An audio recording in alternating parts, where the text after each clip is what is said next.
시청자 여러분 안녕하세요. 책으로 통통의 구보경입니다. 같은 자세로 오랜 시간 운전을 하면 몸이 뻣뻣해지곤 하는데요. 이럴 때 가볍게 스트레칭을 해주면 한결 부드러워집니다. 이렇게 우리 몸처럼 고정관념에 굳어버린 우리의 뇌를 위한 스트레칭, 바로 독서인데요. 오늘 고정관념에 사로잡힌 우리의 뇌를 스트레칭 해줄 책은 바로 역사의 아침에서 출간된 선비의 아내입니다. 현재 인천대학교 인문학연구소 연구교수로 재직 중인 유정월 교수님이 쓰신 책인데요. 먼저 책 속의 영상을 보시고 재미있는 이야기 나눠보도록 하겠습니다.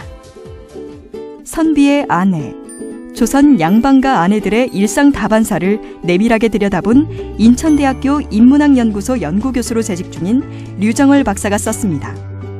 이 책은 혼인, 사랑, 첩에 대한 질투, 집안 살림과 경제활동 등 양반가 아내들의 다양한 일상을 통해 시대의 요구에 부응하면서도 자신의 희생을 감내하며 삶의 짐지기를 마다하지 않았던 조선 여성들의 삶을 현대적 관점으로 이야기하고 있습니다.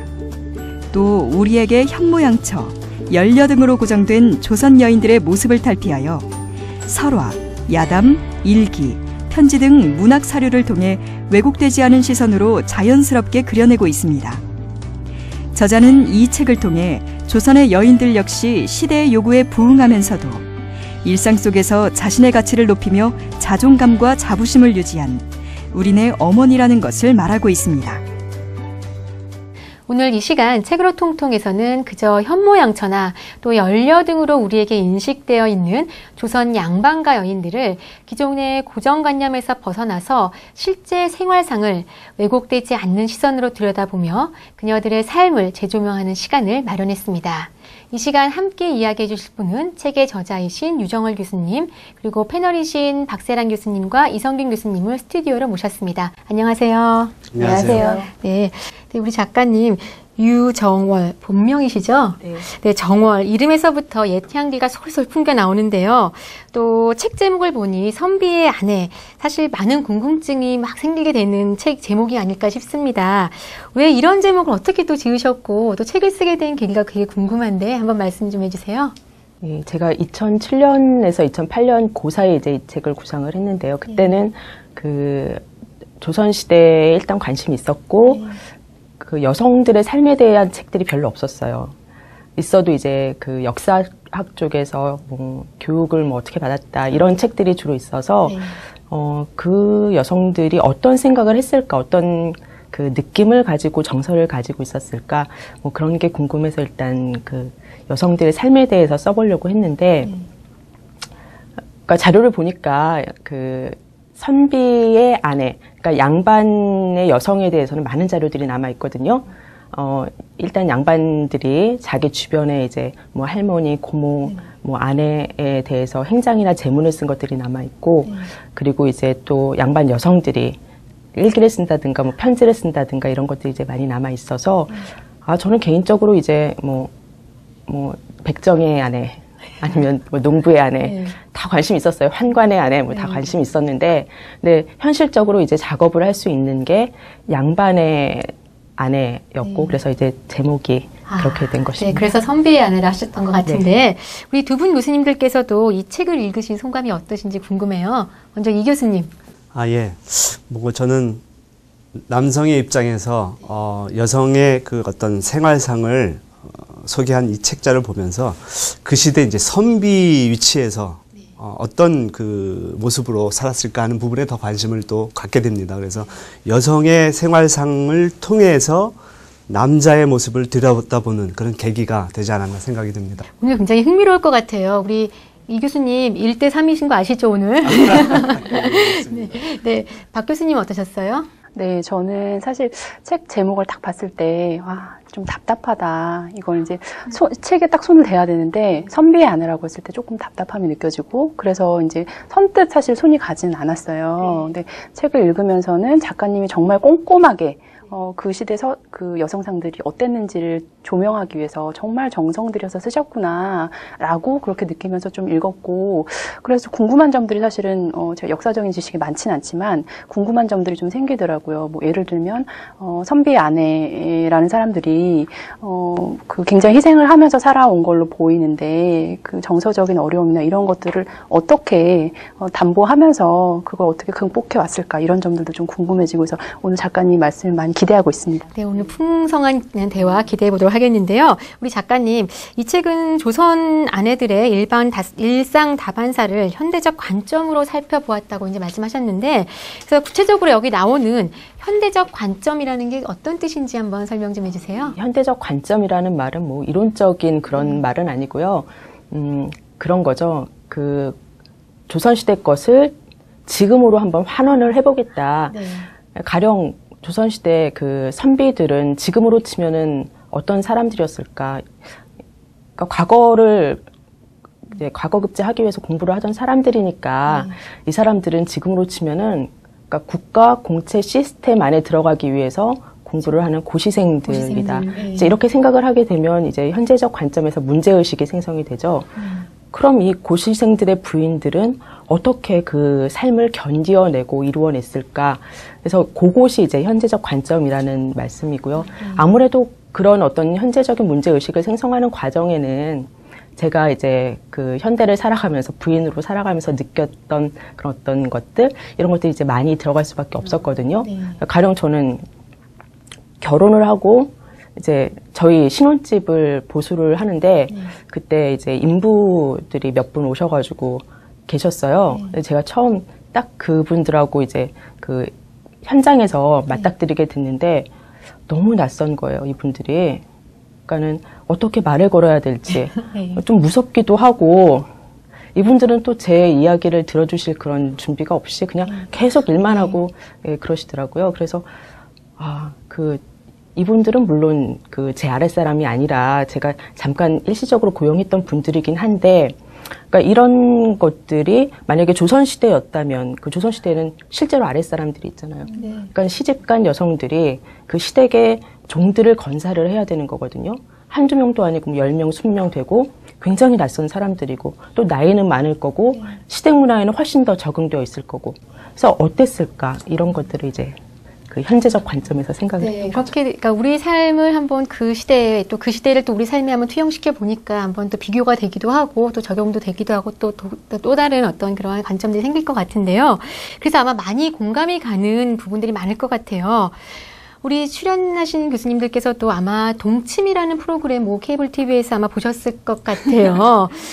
기혼 여성들의 이 시댁과 남편 그리고 아이들과의 갈등 등을 소소하게 또 이렇게 속풀이식으로 얘기하는 프로그램인데, 저는 사실 그 프로그램에서 이야기하는 지금을 살아가는 여성과 또 이 책에서 이야기하는 조선 양반가들 여성들의 고민거리가 또 정말 어떻게 보면 거의 일치한다, 비슷하다라는 생각이 들었거든요. 그러면 교수님들은 또 어떻게 생각하시는지, 그리고 저자께 궁금하신 게 분명히 있으실 것 같아요. 이렇게 같이 한번 만났으니 한번 궁금하신 점들 한번 나눴으면 좋겠습니다.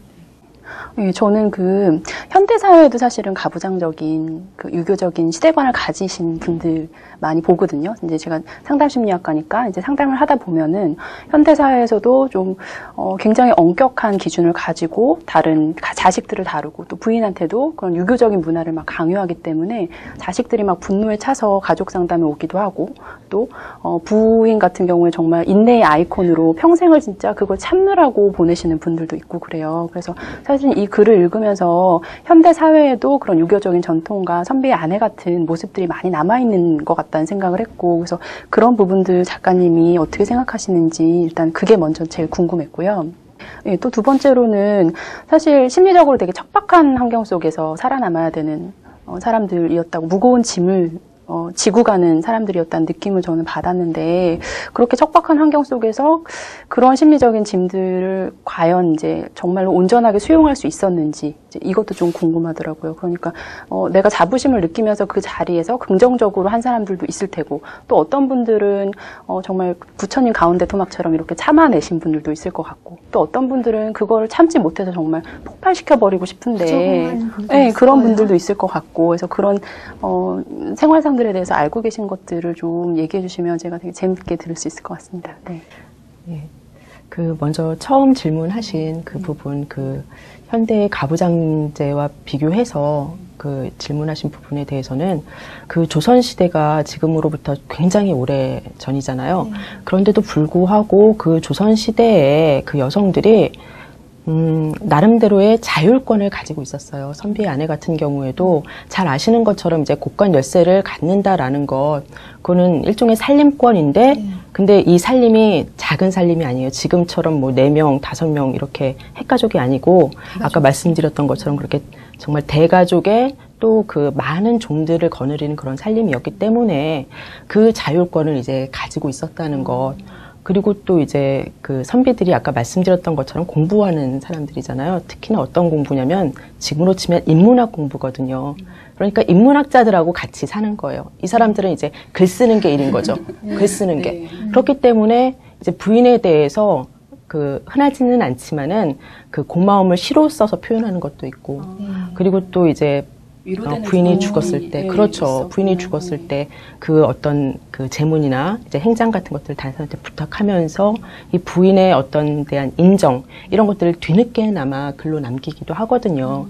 그래서 저는 어떤 그런 인정, 위로, 그리고 최소의 자율권, 이런 것들은 있어야 된다라고 생각을 하고요. 그리고 조선시대에도 그런 것들은 있었다. 그런 생각이 들고요.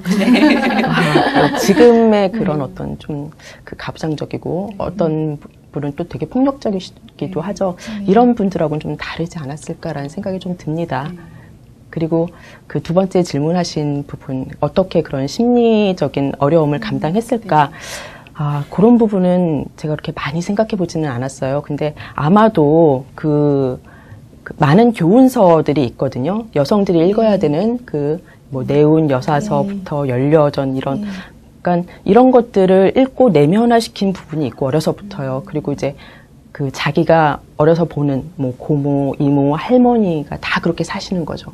그래서 그런 것들에 대한 갈등이 지금 우리가 생각하는 것과는 좀 이렇게 다르게 심하지 않았을 수도 있다라는 생각도 들고요. 그럼에도 불구하고 이게 봉합이 안 되는 부분이 있습니다. 드러나는 부분이 있어요. 터지는 부분들이 있어요. 그래서 개인 서사 같은 경우 보면은 이제 그런 어떤 시댁에서와의 어려움, 이런 것들에 대해서 이제 토로를 하는 그런 부분도 있습니다. 네. 이 교수님은 어떻게 보셨어요?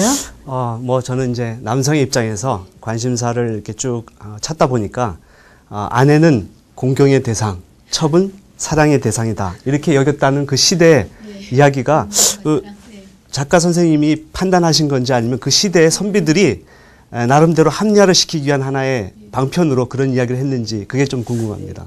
그게 서술을 좀 모호하게 섞은 부분이 있긴 한데, 그 부분은 이제 제 주장이죠. 네, 제 주장이고, 그런데 옛날 이야기에 그렇게 나오는 부분이 있거든요.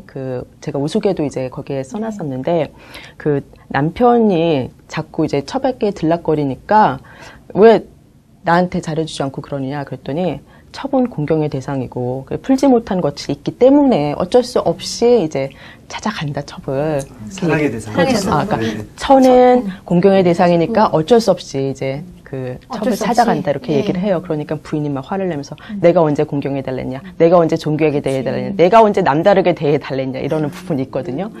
그래서 그런 부분들을 가지고 이런 것들을 한번 끄집어내 봤는데, 이건 사실 의도적인 건 아니에요. 딱 어떤 남성이 여기까지는 공경, 여기까지는 사랑해서 선을 그어줄 수 있는 부분은 아니고요. 네.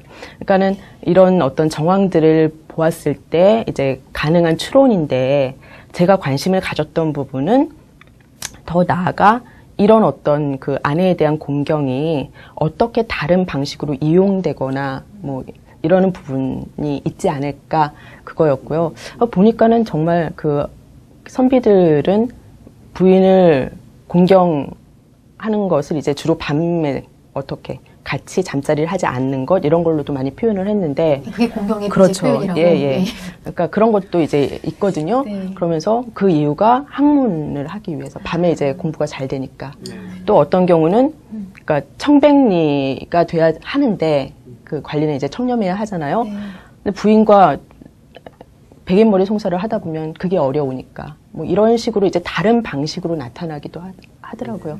그래서 이 부부의 위계가 분명히 있어야 되고 그런 것들은 이제 조선시대에 굉장히 당연한 규범으로 받아들였지만 저는 이제 그 규범들이 실제로 활용이 되는 어떤 좀 미세한 어떤 결들 이런 것들을 읽고 싶었습니다. 네, 점점 더 궁금해지는데요. 사실 오늘날 우리 사회를 비교해 보면 확실히 이전보다 여성들의 삶은 더 나아졌고 또 현재 여성의 역할도 매우 광범위해지고 다양하게 또 여성들이 활동을 하고 있습니다. 하지만 그럼에도 불구하고 그래도 결혼을 하게 되면서 다시 어떻게 보면 좀 과장되게 말을 하더라도 조선시대 선비의 아내처럼 돌아가는 경우가 많다고도 볼 수가 있을 것 같아요. 우리 이성균 교수님은 지금 막 제 눈을 피하시는데 많이 달라졌죠. 많이 달라졌는데 그럼에도 불구하고 네. 왜 그런 현상이 생기는 것일까? 그런 생각 한번 안 해보셨어요? 전 많이 하죠. 제 일상의 고민이기도 하고요. 네. 그래서 많이 달라졌다는 걸 일단 전제를 좀 해야 되고요. 네. 그리고 이게 또 집집마다 많이 다르다는 것도 전제를 해야 되는데 그럼에도 불구하고 기본적으로 여자들이 결혼을 하면서 네.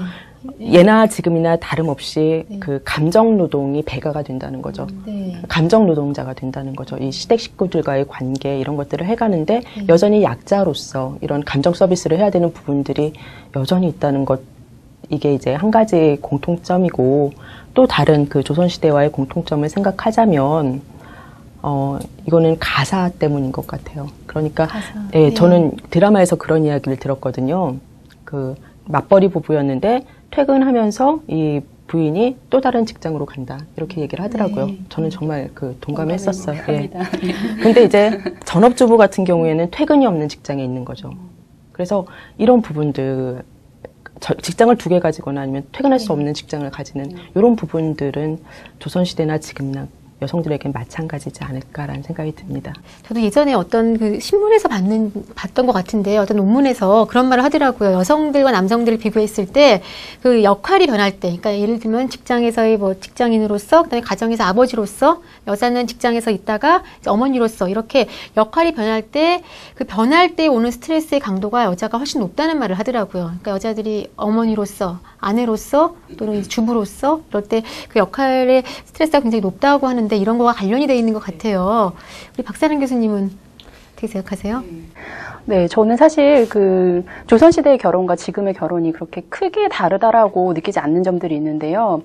결혼은 사실 사랑이랑 좀 다르잖아요. 그 스턴버그라는 심리학자가 그 사랑의 삼각형 이론에서 사랑이 3요소가 있다라고 얘기를 했는데 하나는 헌신이고 하나는 열정이고 하나는 친밀감이에요. 근데 사실은 결혼에서는 사랑의 그 열정보다는 친밀감이나 현대사회에서는 그 헌신이 굉장히 강조되는 부분이 있고 조선시대에는 이제 친밀감도 사실 좀 배제를 했다고 그러니까 헌신이라는 부분이 아마 더 강조되는 부분이 있었을 거라고 생각을 해요. 그래서 그런 헌신에 기반을 한다라는 점, 그리고 또 단순히 그냥 어떤 감정적인 부분들로만 이루어져 있지 않고 경제적인 기반을 합치고 또 육아를 해야 되고 가사를 해야 되는 어떤 단위, 그리고 사회적인 연결망 속에서 이렇게 같이 움직여야 되는 단위, 뭐 이런 것들이기 때문에 결혼이라는 게 참 복합적인 요소, 그 안에서 이제 아내의 역할이라는 것도 굉장히 복합적인 요소일 거라고 생각이 들고, 그리고 또 현대사회에도 사실은 이혼을 하거나 어떤 울타리 밖을 벗어나게 되면 인정받지 못하는 경우가 참 많잖아요. 좀 이렇게 아직도 이혼녀라 그러면 시선이 좀 달라지는 이제 그런 측면들이 많이 있기 때문에 섣불리 이런 어떤 내가 갑갑한 울타리에 갇혀 있다라고 생각을 하거나 이게 나한테 굉장히 억압적이라고 생각을 해도 섣불리 탈출하거나 이럴 수는 없다고 생각이 들어요. 그래서 사실은 그 조선시대의 결혼, 지금의 결혼이 좀 비슷한 측면이 있다라고 느끼고 그 안에서 내가 참고 감내해야 되는 부분들이 계속해서 조선시대와 마찬가지로 지금도 생기는 것이 아닐까 이런 생각을 좀 했습니다. 네, 여성들이 계속 참고 인내해야 되는 그 부분이 있는데 우리 남성분들은 어떤지 한번. 참 약간의 이제 시대적 차이로 인해서 구별되는 부분들을 우리가 명확하게 좀 얘기를 해야 되지 않을까 생각합니다. 일단 조선시대의 결혼은 본인들의 그 어떤 의사가 존중된 상태에서 이루어지는 것이 아니라 부모에 의해서, 그러니까 전혀 본 적도 없는 그런 사람을 만나서 합방을 하면서 부부의 연을 이어가는 그런 풍토가 대부분 조선시대의 풍토였지 않습니까? 그래서 그런 가운데서 이제 하나하나 모든 것들을 이렇게 만들어 나가는 그런 풍토였었고, 현대는 뭐 물론 당사자들의 그 의사에 의해서 결정된 부분이라 여기서부터 이제 좀 엄청난 차이가 있지 않을까, 저는 이제 그런 생각을 합니다. 그래서 이 책의 내용 중에서 이런 얘기가 이제 생각이 되는데, 부부 사이에는 위계가 필요하고 그것을 바로 세우기 위해서 지나친 친밀감을 경계해야 한다.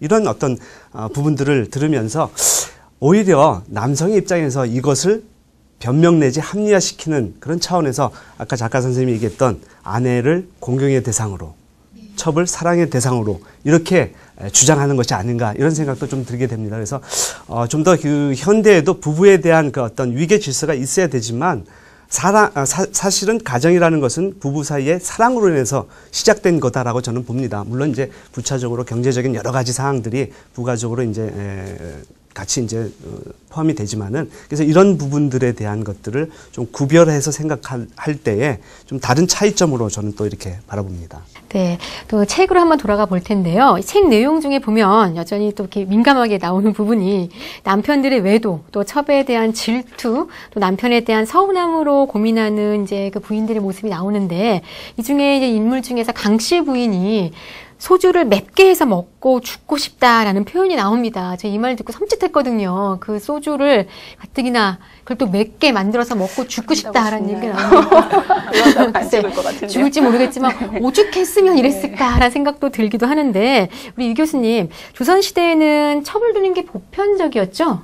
예. 그렇죠. 보편적이었죠. 근데 이 본부인과 첩의 관계가 누구나 다 그렇게 힘들고 또 어렵게 생각하고 살았는지, 아니면 또 어떤 이제 집에서는 이제 형님 아우 하면서 잘 지냈는지, 아니면 질투가 심한 이 소주, 매운 소주를 먹고 싶다 했던 이런 강씨 부인만 이랬던 건지 궁금해요.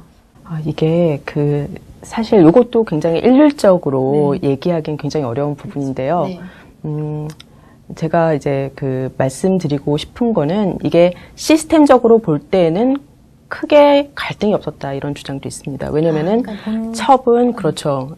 거의 현지 첩이라서 남편이 이제 벼슬을 하러 외방으로 가거나 아니면은 이제 서울로 가게 됐을 때 이때 따라서 살림을 맡아 해주던 그런 여성이었기 때문에, 그리고 이제 부인은 집안 살림을 해야 되거든요. 거기도 대규모의 살림이 있기 때문에. 그죠.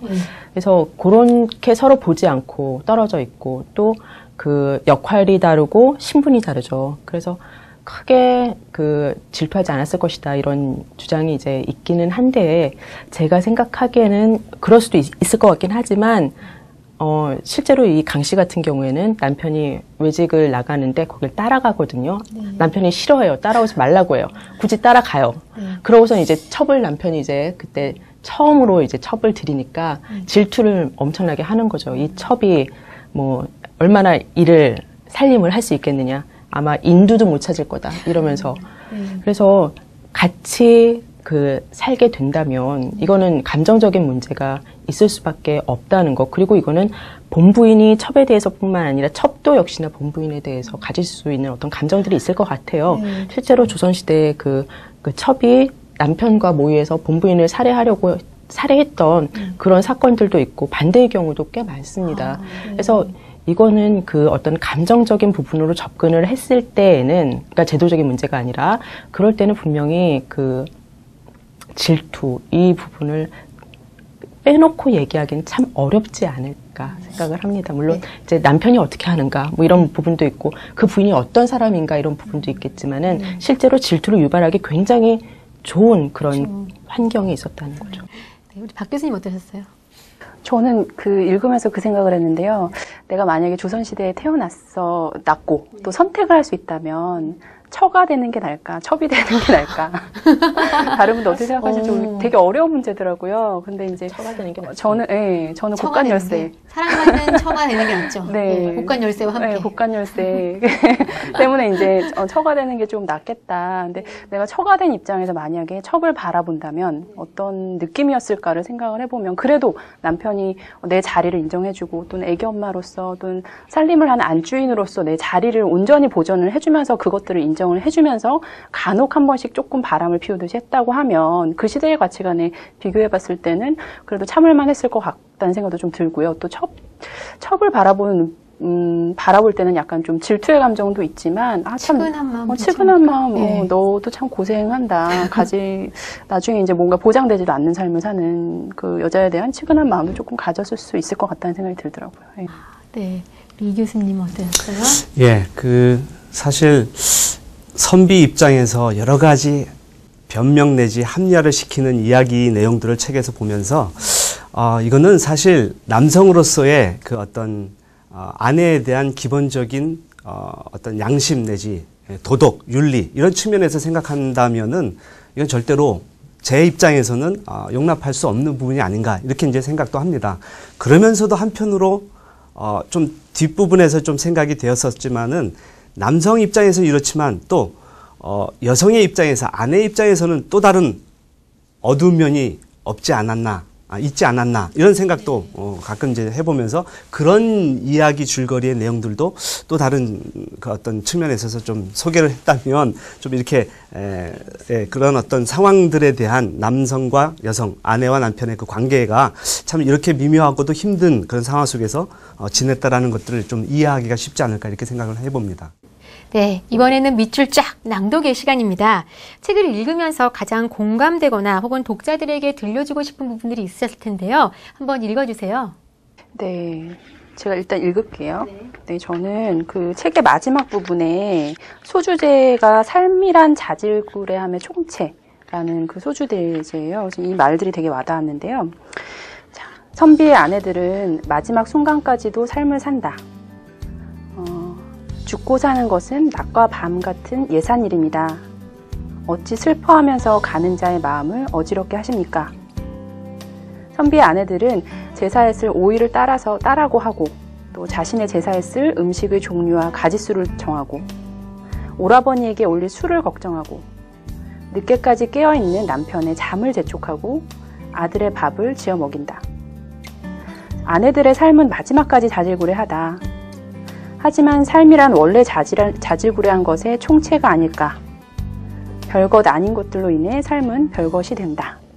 라는 이 말에 되게 동감이 갔고, 그 삶이 원래 자질구레하다는 그 말이 참 많이 와닿았어요. 그래서 어찌 보면 되게 무기력하게 순응하면서 뭐 어떤 정도의 자율권을 가지고 있었겠지만 어느 정도는 많이 그 사회체제 안에 순응하면서 살았던 선비 아내들이 실제로는 삶의 마지막 순간에 이렇게 일상의 자질구레함까지도 다 받아들이면서 갈 수 있는 그 마음이 무엇이었을까라는 생각이 들면서 좀 짠하다는 생각이 들고, 그 현대사회에 굉장히 급하게 돌아가고 욕구들이 바로바로 해결이 되는 사회잖아요. 근데 그런 사회 안에서 이 선비들의 아내가 가졌던 기다림과 수용의 자세가 무엇일까? 이런 그 어떤 전율 같은 게 좀 오더라고요. 그래서 이 말이 참 좋았습니다. 네, 우리 이 교수님께서는 어떠셨어요? 어떤 부분이 좋았나요? 저는 그 이덕무라는 사람의 사소절이라는 책에서 선비들은 잠자리에서도 조심해야 한다. 그거 일렀다고 합니다. 그러면서 이제 나중에 부부 사이에는 위계가 필요하고 그것을 바르게 세우기 위해서는 지나친 친밀함을 경계해야 한다라고 가르친다. 이런 이야기를 했는데 사실 분명히 조선시대나 지금이나 부부간의 그 어떤 지켜야 할 기본적인 윤리는 있을 겁니다. 위계 질서라는 건. 그런데 여기서 지나친 친밀감은 경계해야 된다. 전 여기 이제 좀 반대를 합니다. 사실. 그렇기 때문에 첩이라는 것이 존재하지 않았을까. 위계 질서가 필요함과 동시에 인간적인 그런 어떤 감정 이런 부분들은 충분히 부부와의 관계 속에서는 경계가 없다라고 저는 보거든요. 요즘 현대 와서 그런 얘기하죠. 부부의 일은 부부 일밖에 모른다. 남은 알 수 없다. 그만큼 친밀감에 대한 부분들은 다른 사람은 알 수가 없죠. 그 친밀감이 돈독하고 정상적일 때 결국은 가정 환경 자체가 정상적으로 이루어지고 그것이 사회, 국가를 형성하는 데 있어서 아주 중요한 밑바탕이 된다라는 그런 어떤 측면에 있어서 부부와의 관계의 위계 질서뿐만 아니라 친밀감 이 부분도 아주 더 강하게 현대사회는 특히나 더 아까 말씀하셨듯이 이혼의 그 사례도 상당히 늘어나는데 우리나라의 이혼율이 상당히 높거든요. 이런 것을 보면서 너무 지나친 재물, 너무 지나친 어떤 권위, 권력 이런 것에 너무 집중하다 보니까 정말 감정적인 부분에 대한 것들이 메말라서 부부와의 사이도 이런 부분들이 문제가 생기지 않을까 그런 생각을 좀 해보았습니다. 네, 저도 좀 굉장히 동감하는 부분인데, 아까 이제 그 친밀감, 그 남자로서 동의할 수 없다, 이런 얘기 하셨잖아요. 첩을 들고, 또. 근데 이제, 제 생각에는 선비 안에도 물론 이제 억압받는 삶을 살았겠지만, 선비도 마찬가지로 그 친밀감의 영역에서 굉장히 배제되고 억제하면서 살았을 것 같은, 그래서 그 규범 안에서 굉장히 답답하고 힘들었을 것 같은, 아내한테 푸는 게 더 좋지, 누가 이렇게 첩한테 푸는 게 더 좋겠어요. 그래서 그런 마음에서 되게 공감이 되고, 또 지금 친밀감 얘기해 주셨는데, 사실 상담하면서 사례들을 보면 그 친밀감의 이슈라는 게 사실 거의 그냥 기본이고 근본이고, 그게 해결되면 문제가 다 해결된다고 할 정도로 굉장히 중요한 문제예요. 그래서 친밀감을 느낄 수 있는 능력, 또 내가 다른 사람한테 친밀함을 줄 수 있는 능력, 이게 정말로 중요한 문제들 중에 하나이거든요. 그래서 그런 친밀감을 애써 배제하려고 했던 그 삶이 얼마나 외롭고 좀 고립되고, 각자 간에도 그랬을까, 또 그 부부가 만약에 그랬다면 그 자식들한테 미치는 영향은 어땠을까, 그런 부분도 참 많이 궁금해지더라고요. 선비라는 그 위치도 사실은 오로지 학문에 전념해야 하는 그런 위치이기 때문에 어떻게 보면 단절된 삶을 살았지 않았을까. 그런 가운데서의 어떤 외로움, 고립, 이것을 본처, 아내가 해결해 줘야 되는데, 그렇지 못한 부분을 다른 쪽으로 이제 발달을 하다 보니까 다른 관계가 형성이 되었다라는 것이죠. 이런 부분들이 사실은 그 시대의 하나의 특성화된 어떤 모습이고, 현대로 비춰봤을 때는 현대도 물론 이제 종류는 다르지만은 다양한 그런 모습 속에서 이런 부분들에 대한 문제가 해결되지 않으면 문제점들이 더 커질 수 있다라는 것들을 좀 생각해 보게 됩니다. 그 위계질서라는 말을 하시는데, 그게 이제 전통적인 개념에서 남편은 하늘, 부인은 땅, 이런 그 위아래 개념의 위계질서를 얘기하시는 건지, 아니면 아까 환원하셨던 것처럼 뭐 부부 사이의 윤리나 규범, 이런 것들에 대해서 얘기를 하시는 건지, 그거는 좀 궁금하네요. 그 시대 상황에서는 사실 그 하늘과 땅에 대한 인식을 가지고 위계 질서라고 했겠죠. 그래서 지금 조선 시대와 현대로 구분했을 때 저는 거기에 이제 또 차이점을 두고 이제 생각을 하는데, 현대에서의 위계 질서는 서로 간의 존중, 이것이 기본에 깔려 있는 상태에서 지켜야 할 도리를 서로 지키는 것이죠. 이게 하나의 어떤 가정 내에서 또 부부와의 그 관계 속에서의 위계 질서가 되지 않을까. 좀 너무 교과서적인 좀 선한 그런 이야기를 해서 좀 반감을 사는 분들도 있을 것 같은데, 사실은 이 사회의 모든 문제들, 요즘 일어나는 많은 그 어떤 사건 사고들이 있지 않습니까? 기본적인 원칙과 원리에서 벗어난 그런 어떤 현상 속에서 나타나는 문제점들이 심각하거든요. 그것을 쭉 깊이 있게 파고들다 보면 결국은 가정 문제요, 부부의 문제가 발단이 될 수 있다는 것이죠. 그런 측면에 있어서 조선시대 위계 질서, 그것도 맞겠지만은 현대는 현대 나름대로 부부간의 위계 질서를 통해서 자녀들의 올바른 가정 교육이 형성될 수 있다는 측면에 있어서 저는 좀 그렇게 접근해서 얘기해야 되지 않을까 는 생각을 합니다. 네, 우리 저자님께서는 또 이렇게 책을 이제 지으셨지만 또 직접 또 어떤 부분을 가장 독자들에게 들려주고 싶은지 저자 육성으로 또 이렇게 낭낭하게 낭독해 주시면 좋을 것 같아요. 약간 좀 긴데 요 부분입니다. 네. 이제 이간이라는 사람이 한 말인데요. 지아비는 정말이지 가져다 주는 것이 없었다고, 자신의 아내는 평생 환난을 당한 것처럼 허둥지둥 살아야 했었다고. 인간이란 어떤 시련도 넘어서는 괴물이라기보다는 아프면 쉬어가고, 힘들면 누웠다 가고, 피곤하면 자다 가는 그런 존재여야 한다. 그러나 여성을 괴물로 만드는 상황들이 조선시대에 존재했다. 자연재해로는 호환이 대표적이었고, 인재로는 전쟁이 대표적이었다. 전쟁이 없는 시기라고 마냥 편하지 않았다. 사대부 부인들에게 사화는 언제 닥칠지 모르는 정치적 재해였다. 학문의 뜻을 둔 선비 아내에게는 일상의 전쟁이었다. 사나운 여성, 독한 여성, 괴물 같은 여성은 태어난 것이 아니라 시대에 따라 만들어진 것이다. 이 부분입니다. 저는 이 책을 다른 제목으로 한다면 독한 여성의 탄생, 아줌마의 탄생, 이렇게도 하고 싶었거든요. 왜 그랬을까? 왜 이렇게 정말 아둥바둥 살았을까? 이런 것들에 대한 어떤 그 답이자 아줌마에 대한 옹호, 이런 것들을 좀 담을 수 있는 부분인 것 같아서 이 부분 읽었습니다. 오늘 우리가 얘기하는 그 아줌마의 힘이 이 뿌리가 아마 근본을 한번 아줌마의 양면이 다 있는 거죠. 네. 이제 책으로 통통에 빼놓을 수 없는 코너, 나도 시인이다입니다. 모든 아내들의 노고에 감사하는 의미로, 그리고 오늘 어떻게 보면 우리 책의 어떤 키워드 중에 하나인 아내, 이 두 글자로 한번 이행시를 한번 적어볼까 하는데요. 어떤 분부터 하실까요? 세 글자 아니라서 너무 다행이에요. 네, 이 교수님, 네, 한번. 사행시는 했어도 네. 이행시는 상당히 참 어려운 부분이 있잖아 싶은데 네, 또 한번. 교과서적인 얘기를 해야 될 것 같은 생각이 들어서 네. 저는 이렇게 생각했습니다. 제가 운 띄워드릴까요? 예. 네. 아무리 생각해도 내 아내는 네. 내가 지금까지 선택한 그 무엇보다도 가장 합리적이고 바른 선택이 아니었을까?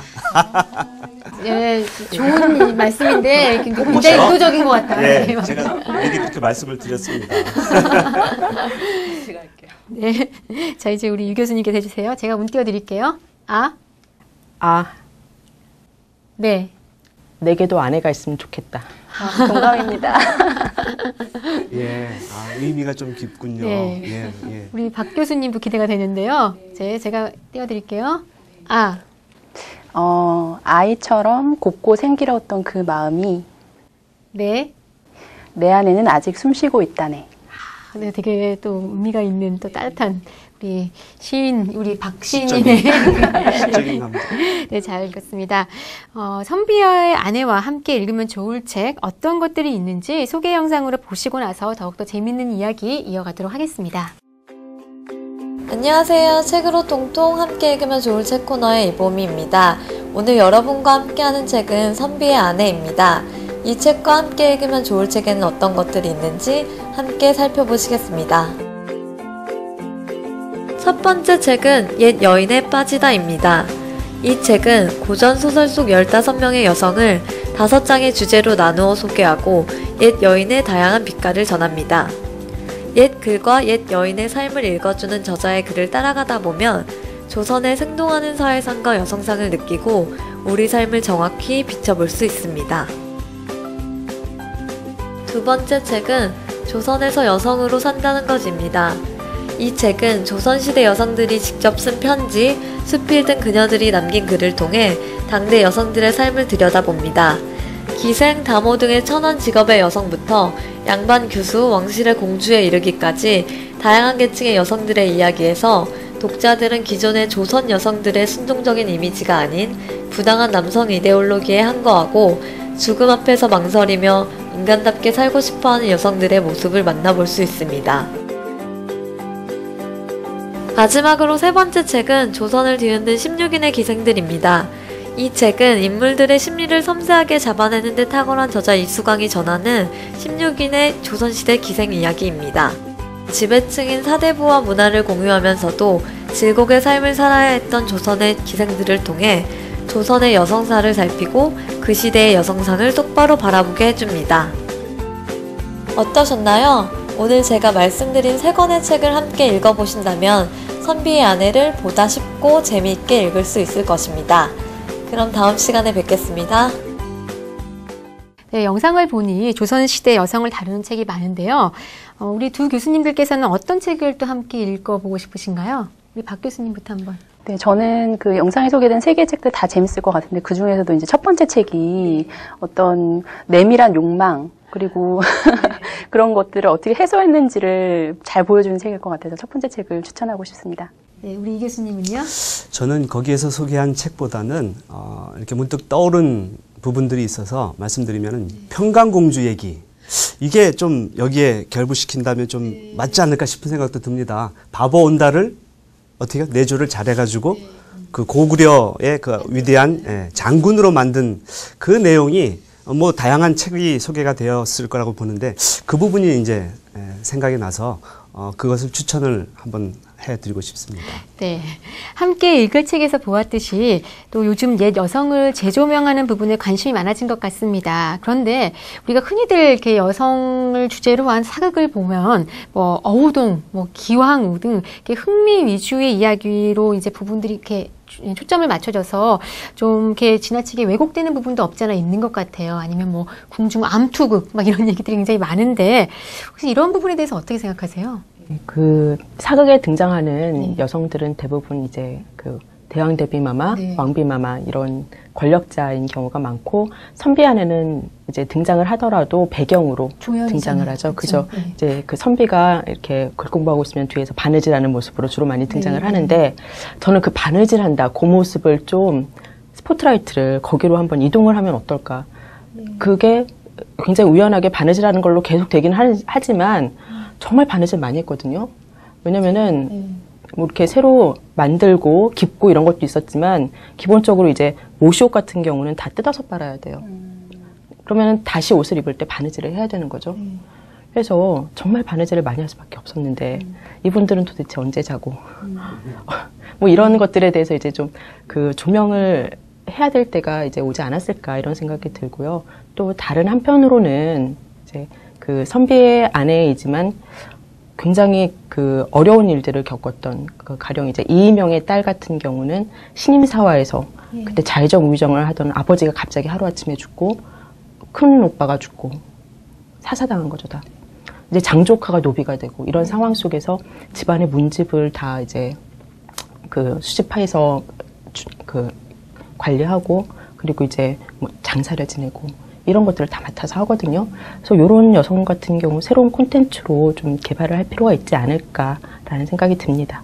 네, 교수님 말씀 들으니까 정말 그렇구나 싶은 생각이 드는데요. 우리 박 교수님은.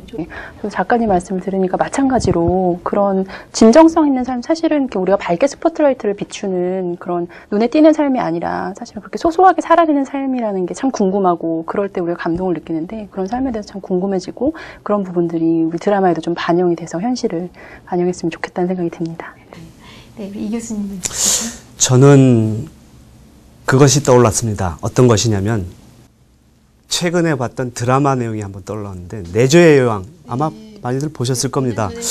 김민주와 김남주 배우와 오지호라는 그 배우의 부부와의 그 어떤 관계 또는 여러 가지 삶의 그 어떤 과정 속에서 아내가 남편을 이제 뭔가 사회에서 이바지할 수 있는 구성으로서 만들어 나가는 그런 어떤 모습 그걸 생각하면서 드라마라도 조선시대의 그런 어떤 풍토를 좀 잘 소화해내가지고 현대적인 감각에 맞춰서 내조의 여왕이라는 그런 어떤 드라마 같은 것들도 연관시켜서 본다면 의미가 있다고 생각합니다. 뭐 많은 여성들이 신데렐라를 꿈꾸죠. 그러나 결국은 현대에 와서도 평강공주와 같은 인물도 필요하다라는 것이죠. 그런 측면에 있어서 조선시대나 현대나 다양한 측면에 있어서 우리가 교훈이 될 만한 그런 부분들이 있다고 생각합니다.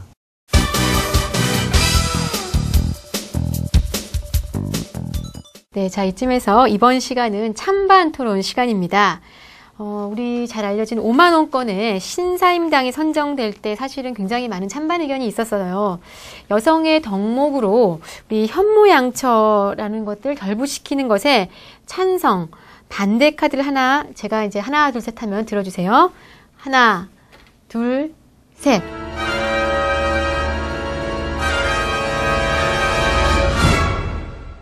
찬성과 찬성 한 표, 그리고 이제 우리 두 분께서는 이제 반대를 하셨는데, 우리 박 교수님은 반대하셨네요. 네네. 이거를 찬성하는 여자들은 별로 없을 것 같은데. 그럴 것 같죠? 네. 일단은 사실 신사임당이 저는 잘은 모르지만 진짜로 현모양처였을까. 똑똑하다라는 인상은 있지만 정말로 막 되게 순종하고 이런 인상은 저한테는 없거든요. 그래서 이제 현모양처라는 말이 어떻게 보면 그 유교의 문화에서 어떤 여성들을 억압하는 도구로서 많이 사용되는 말이 아니었을까, 만들어낸 이미지가 아니었을까 이런 생각도 좀 들고 현대에 와서도 현모양처라고 했을 때에는 뭔가 반항하지 않고 이렇게 뭐랄까 수용하는 체념하고 그다음에 순종 모든 것들을 군소리 없이 다 해내는 이제 뭐 그런 이미지가 떠오르면서 현모양처라는 말은 별로 이렇게 좋아하진 않습니다. 제가 많이 듣는 말이긴 한데. 네. 그래요? 찬성 반대 입장에서 유 교수님은 어때요? 저도 이제 반대 입장인데요. 그 신사임당에 대해서는 그 현모양처보다는 어떤 예술적인 자질, 이것을 부각시키는 논의들이 최근에 많이 있고요. 실제로 현모양처라는 말이 일제시대에 이제 여성들을 순응시키기 위해서 만들어낸 말이다. 이런 이제 논의들도 있습니다. 근데 저 같은 경우에는 이제 현모양처 굉장히 좋은 말인데 사실 여성들에겐 좀 억압이 되죠. 이제 부담스럽고. 저는 요 말이 좋은 말이긴 하지만 좀 더 사소하고 작고 다양한 그런 말들로 해체 분화되어야 된다고 생각을 합니다. 그러니까 가령 뭐 우리 부인은 아침밥은 꼭 해줘 뭐 이런 식으로 우리 엄마는 정말 재미있어. 뭐 이런 식으로 좀 다양한 어떤 평가의 기준들이 만들어져야 된다고 생각을 합니다. 이 교수님 이제 예, 자, 좀 뭐 남성의 입장에서 이제 그 찬성을 던졌는데 사실 2007년도에 그 5만 원권 집회에 신사임당을 올리느냐에 대해서 찬반의 논리가 있었습니다. 반대하는 입장에서의 여성 단체들은 결국은 신사임당이라는 그 인물에 대해서 남성이 바라보는 관점에서 다양한 그런 어떤 판단 속에 현모양처라는 것에 대해서 이제 그 부각을 시켰던 것이고, 여성의 입장에서는 말씀하셨던 그런 어떤 이유라고 보는데, 저는 한편으로는 맞습니다. 가정 내에서 여성, 어머니의 역할로서는 사실 현모양처라는 그런 어떤 이미지가 현대 와서 많이 희석이 됐지만, 뭐 세밀하게 나눠서 이야기를 했으면 좋겠다라고 얘기하시지만은, 아이를 양육하고 다음 세대를 이어가는 데 있어서 중추적인 어머니의 역할을 본다면 저는 이것이 꼭 필요하지 않을까 싶은 생각이 듭니다. 그래서 제가 찬성을 했죠. 그러니까 어머니의 역할, 그러니까 어떻게 보면 여성가 있고 여성이 일해야 된다 이런 문제가 아니라 그렇죠. 여성의 어떤 고유성, 관점에 따라 다르겠지만, 예. 네, 생각할 만한 주제라고 생각합니다. 네, 이제 마무리하면서 우리 두 분 교수님, 이 선비의 아내 1분 서평과 함께 또 이 책을 추천하고 싶으면 누구에게 추천하고 싶은지 한번 말씀해 주세요.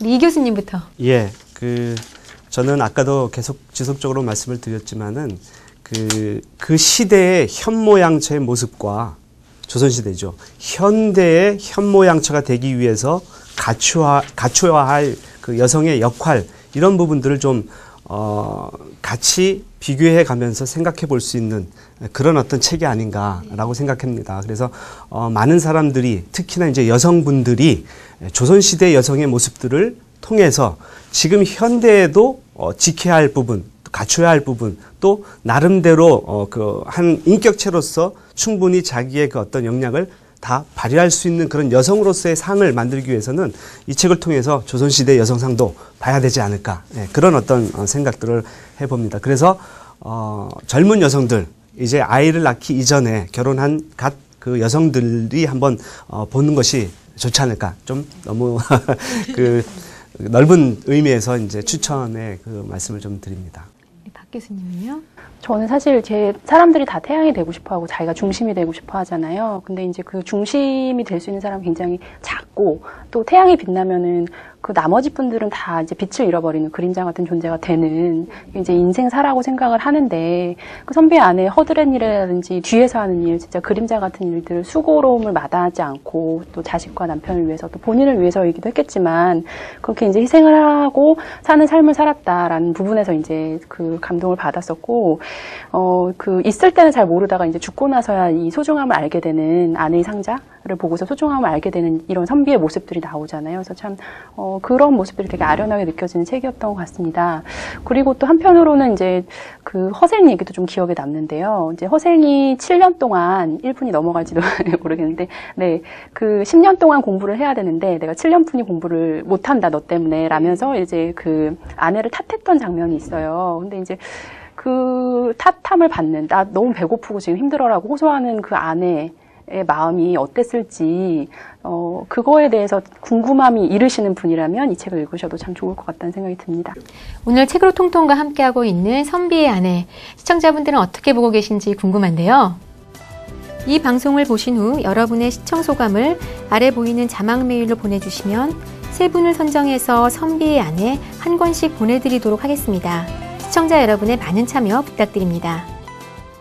네, 우리 또 유 교수님, 이제 만약 또 탈구하는 부분에 있어서 물론 책이 완벽하지만 그래도 일주일의 시간이 더 있었다면 또 어떤 점을 좀 보완하고 싶으셨어요? 제가 그 5장이 좀 분량이 적거든요. 그게 그 과거 급제 하기까지인데, 네. 그 자료들이 사실은 굉장히 많았어요. 근데 이제 남성들, 그 과거 급제를 치러했던 남성들 입장에서 많이 쓴 것이고, 그리고 그 10년 정도 걸리고, 어떤 경우에 이제 뭐 18년, 20년도 많이 걸리고, 이러는 그 급제 기간, 그 준비 기간 동안에 이 부인이 어떤 것들을 느꼈을까 하는 것에 대해서는 그렇게 제가 보고 싶은 자료는 별로 많지 않았어요. 오히려 굉장히 담담하게 받아들였다. 뭐 다음에 또 하시라고 뭐 자신을 믿어줬다. 이런 그런 이상적인 여성에 관한 그런 기록은 굉장히 많이 있었는데 거기에서 벗어난 어떤 자료를 좀 보고 싶었는데 찾지 못했기 때문에 그걸 좀 더 찾고 싶고요. 그리고 이제 제가 보다 보니까 그 쉼표가 들어가야 하는 자리에 마침표가 들어간 게 있더라고요. 그래서 그거를 좀 고치고 싶습니다. 네, 또 뭐 끝으로 다음 저술계획이 또 있으신지. 제가 지금 이제 부인으로서 그 감정이입을 하면서 선비안을 썼었는데요. 이제 그 어머니로서 책을 하나 쓰고 싶은데 저희 아이들을 위해서 아이들이 읽을 수 있는 그 옛 이야기 해설서 이런 거를 좀 한번 쓰고 싶습니다. 네, 기대해 보도록 하겠습니다. 오늘 책으로 통통과 함께한 선비의 아내 어떠셨나요? 죽음에 임박한 마지막 순간까지도 남편, 자식, 당부하며 삶을 사는 그녀들의 모습에서 손발이 다닳도록 고생하시네라는 어머님의 은혜의 노래가 생각이 납니다. 선비의 아내를 통해 우리 시대를 살아가는 어머님에 대한 소중함과 고마움을 다시 한번 느껴볼 수 있는 시간이었던 것 같은데요. 지금까지 선비의 아내와 함께했습니다. 출연해주신 저자 유정열 교수님과 또 좋은 말씀 나눠주신 이성균 교수님, 박세련 교수님께 감사드립니다. 그리고 아쉽게도 저는 이 시간을 끝으로 책으로 통통의 진행을 마치게 되었습니다. 그동안 사랑해주셔서 정말 감사합니다. 새로 오시는 진행자분께도 많은 사랑과 관심 부탁드리겠습니다. 앞으로 많은 시청 바라면서 저는 이만 물러가도록 하겠습니다. 고맙습니다.